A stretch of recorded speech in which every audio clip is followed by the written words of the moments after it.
بسم اللہ الرحمن الرحیم۔ ابو سفیان رضی اللہ تعالیٰ عنہ کی عزت افزائی۔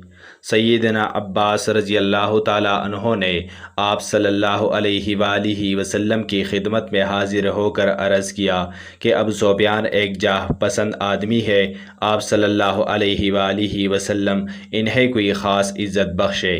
آپ صلی اللہ علیہ وآلہ وسلم نے فرمایا کہ اچھا، جو شخص خانہ کعبہ میں پناہ لے گا اس کو امن دی جائے گی، اور جو شخص ابو سفیان رضی اللہ تعالیٰ عنہ کے گھر میں پناہ لے گا اس کو بھی امن دی جائے گی، اور جو شخص اپنے گھر کا دروازہ بند کر کے بیٹھا رہے گا وہ بھی امن میں رہے گا، اور جو شخص بغیر ہتھیار لگائے راہ میں ملے گا اس سے بھی کوئی تعرض نہ کیا جائے گا۔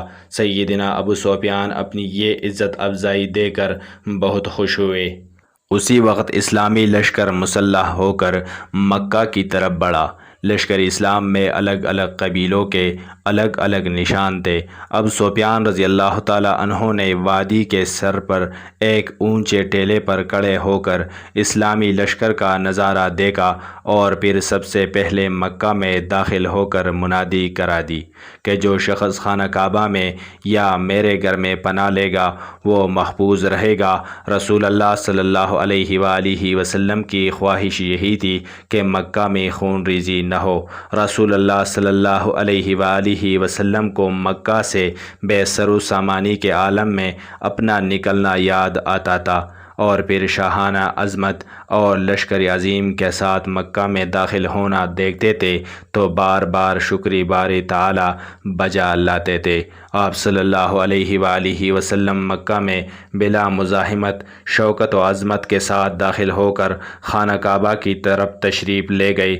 سواری پر 7 بار بیت اللہ کا طواف کیا، وہاں جس قدر بت تھے سب باہر پھینکوا دیے۔ پھر عثمان بن طلحہ رضی اللہ تعالیٰ عنہ حجب کا کعبہ سے کنجی لے کر خانہ کعبہ میں داخل ہوئے، نماز چاشت ادا کی، پھر خانہ کعبہ کے دروازے پر کھڑے ہو کر آپ صلی اللہ علیہ وآلہ وسلم نے ایک تقریر فرمائی۔ اہل مکہ بھی گردنیں جھکائے خوف اور شرمساری کے عالم میں آپ صلی اللہ علیہ وآلہ وسلم کے سامنے مجرمانہ انداز میں کھڑے ہوئے تھے۔ جزاک اللہ خیرا۔